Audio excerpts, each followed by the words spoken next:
Pour faire de la recherche sur le système, la recherche de fichiers, on peut utiliser plusieurs commandes sur Linux, et notamment les plus intéressantes sont locate et find. Locate est une commande qui fait sa recherche sur une base de données. Par contre, la commande find, elle fait sa recherche directement sur le système de fichiers. Du coup, vu qu'il y a une base de données avec Locate, Locate elle est plus rapide un petit peu par rapport à Find. Mais Find elle est très très précise. Donc par exemple, la syntaxe de Locate, c'est une syntaxe très très simple. On peut utiliser Locate directement comme ça. Genre Locate et puis ce qu'on est en train de chercher.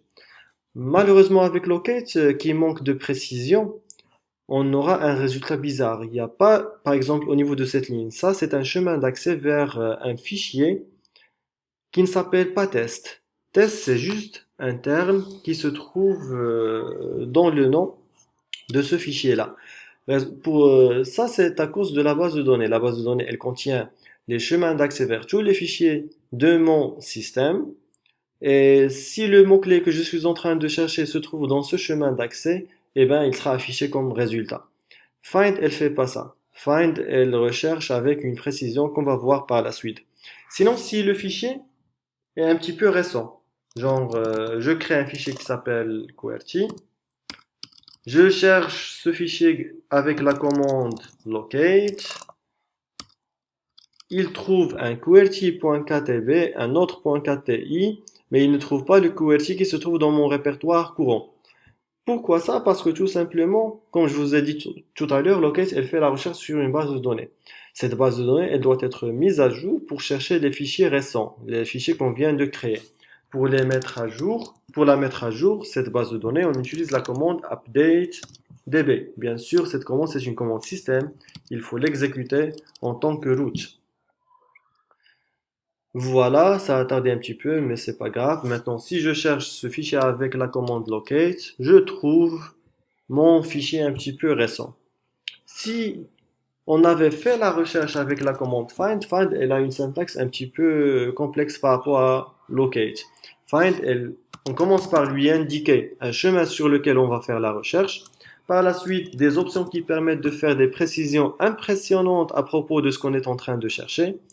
Et par la suite, vous pouvez indiquer une commande qui va s'exécuter sur le résultat de la commande find.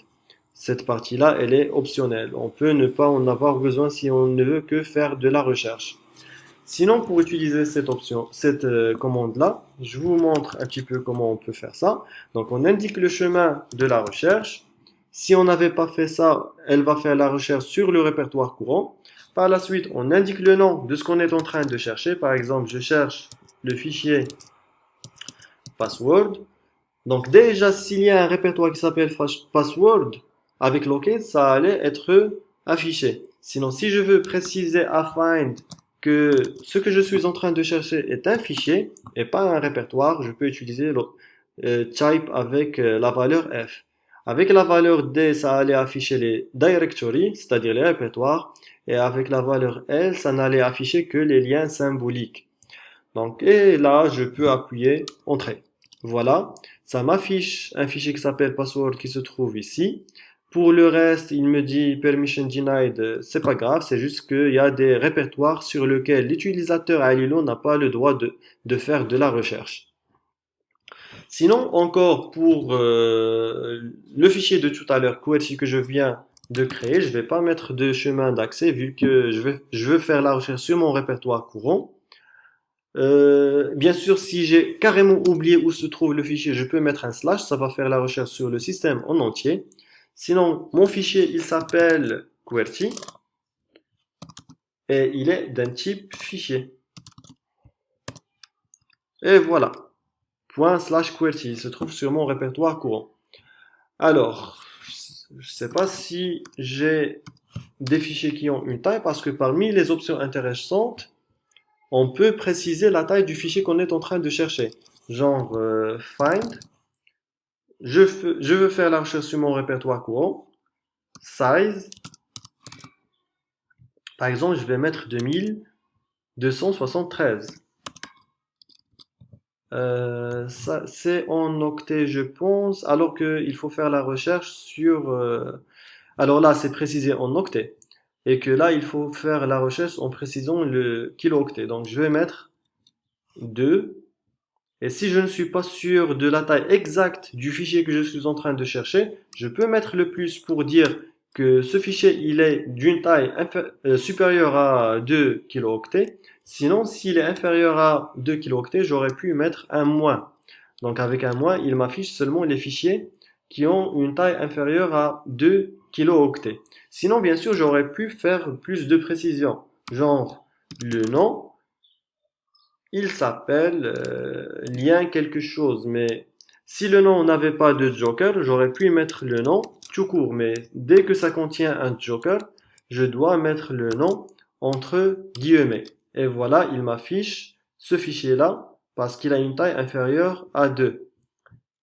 Sinon, pour le lien physique, ça devait être un plus. Voilà, le lien physique, c'est le seul fichier qui commence son nom par lien et qui a une taille supérieure à 2 kilooctets. Sinon, parmi les options intéressantes de la commande find, nous avons maxDepth. MaxDepth, elle permet de préciser la profondeur de ce qu'on est en train de chercher. Genre avec 2, ça va chercher dans le répertoire indiqué dans le path, et là c'est le répertoire courant, et dans ses sous-répertoires. Et s'il y a un sous-répertoire qui contient d'autres fichiers et d'autres sous-répertoires, il ne sera pas, il ne sera pas dérangé par la commande find, vu qu'on a précisé seulement une profondeur de 2. Encore parmi les options intéressantes de la commande find, nous avons le UID. On peut préciser l'identifiant de l'utilisateur pour lequel qui est le propriétaire du fichier qu'on est en train de chercher. Encore parmi les options qu'on a, il y a delete. Genre, tous les fichiers que je vais trouver avec find, bien sûr, j'avais mis d'autres précisions pour ne pas tout supprimer. Tous les fichiers que j'ai précisés que j'ai trouvés avec find vont être supprimés à la fin. Essayons de voir qu'est-ce qu'on a ici comme fichier sur ce répertoire courant. Donc, si je vous demande par exemple de supprimer tous les fichiers 1, 2 et 3, seulement ces trois-là. Genre, voilà ce qu'on va faire. Find, le nom. Le nom, il va être quelque chose qui ressemble à ça. Donc, donc file, un intervalle de 1 à 3, et puis le point txt. Voilà, ces trois fichiers-là, on voudrait les supprimer. Donc je vais mettre ici un delete. Voilà, si je mets un ls, il n'y a plus de fichier file un numéro .txt. Sinon, si au lieu de les supprimer, je voulais, par exemple, je voulais lancer une autre commande. Par exemple, pour test et texte, je vais faire une petite vérification. Donc, te étoile. Je vais afficher seulement ces deux fichiers-là. Donc, comme on remarque, les dates de dernier accès à ces deux fichiers sont différentes. Du coup, si je veux lancer la commande chat sur les deux fichiers en même temps, et bien sûr, j'aurais pu faire ça pour plus que ça, j'utilise la commande find, le répertoire courant, donc je ne vais pas indiquer le path. Pour le nom, je vais mettre TE étoile. Je sais que ce ne sont que ces deux-là qui vont être affichés. J'aurais pu mettre d'autres options. L'option qui concerne la taille, l'option qui concerne le type. Est-ce que ce sont des fichiers ou bien des répertoires ou bien autres, et ainsi de suite. Mais là, je vais juste mettre exec. Vu que là, je sais que TE, comme ça ne va afficher que ces deux lignes. Donc, je vais mettre exec et je lance la commande chat sur ces deux fichiers-là, sur le résultat de find en général. Donc, si j'appuie entrée, chat, elle va s'appliquer seulement sur le dernier résultat trouvé par find. Si je veux que chat s'applique sur tout le résultat en boucle, je dois mettre les accolades. Par la suite, exec, elle prend en valeur une commande. Cette commande, elle peut avoir bien sûr des options. Ces options-là, pour les délimiter par rapport aux options de find, je peux mettre un point virgule. Seulement, le point virgule est un caractère spécial chez l'invite de commande. Il permet de séparer des commandes qu'on voudrait exécuter d'une manière consécutive. Genre commande 1, point virgule, commande 2. Ça va exécuter la commande 1 et à la fin, ça permettra d'exécuter la commande 2 automatiquement par la suite. Donc pour neutraliser le point virgule, pour qu'il ne marque que la fin des commandes de la commande donnée en valeur à exec, on utilise un anti-slash. Voilà, j'appuie maintenant Entrée. Si je vérifie les deux fichiers concernés, on va trouver que la commande tchatch s'est exécutée en même temps sur ces deux fichiers-là.